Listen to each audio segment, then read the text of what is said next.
सद्गुरू श्री ब्रह्मचैतन्य महाराज गोंदवलेकर यांचं प्रवचन 30 एप्रिल.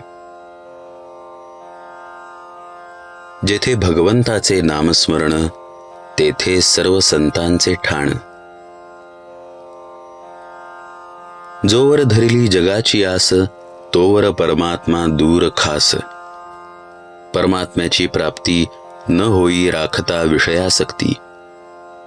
जग विषयाकार राहिले तेथे प्रेम केले तरी घातासी आले. विषयी एकजीव झालो जाण सुटता न सुटे आपण जाण. मान अपमान जगाचे सुखदुःख हे स्वार्थाचेच मूळ आहे जाण. अभिमानात परमात्म्याचे विस्मरण हे जीवपणाचे मुख्य लक्षण. सुखदुःख विपत्ती आपत्ती ही माया प्रपंचाची आहोटी भरती.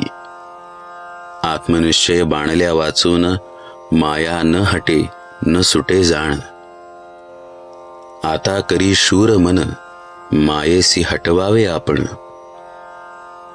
जैसे जैसे बाहेर दिसले त्याचे बीज आपणाशीच उरले. एकच वस्तूची ओळखण जाण पूर्ण होते समाधान.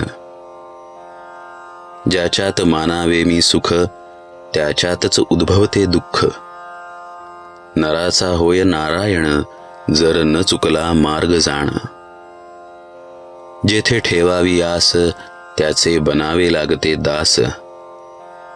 देह तो पंचभूतांचा त्याचा भरवसा न मानावा फारसा.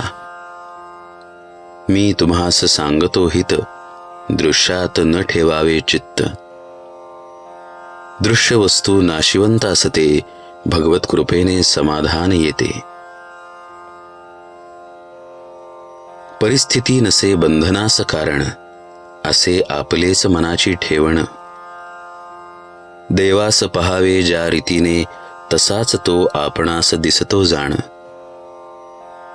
विषयाचा नाही झाला जोवर त्याग तोवर रामसेवा नाही घडत सांग. आपले अत्यंतिक हित हेच खरा स्वार्थ जाण. चित्ती जे विषयापासून सुटले ते आनंदासी आले. रामनाम प्रेमयुक्त चाले धणी त्यासी म्हणती ब्रह्मज्ञानी. द्रव्यदारा वर्जित जाण ही खरी संताची खूण. सृष्टी पहावी भगवताकारी प्रेम ठेवील त्याचे वरी त्याला नाही दुसरी सरी.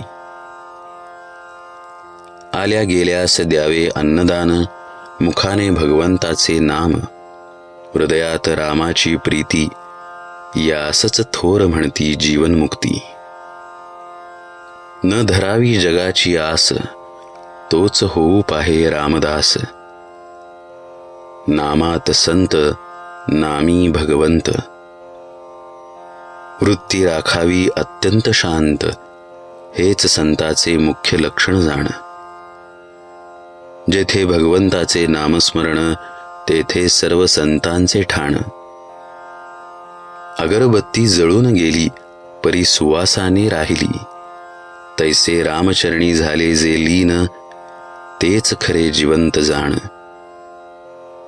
संतचरणी झाला लीन त्याला भाग्यास नाही दुजे उणे. संतांची संगती भगवन नामाने साधते. देहा सकट माझा प्रपंच रामा केला तुला अर्पण. ऐसे वाटत जावे चित्ती कृपा करील रघुपती. जानकी जीवन स्मरण जय जय राम.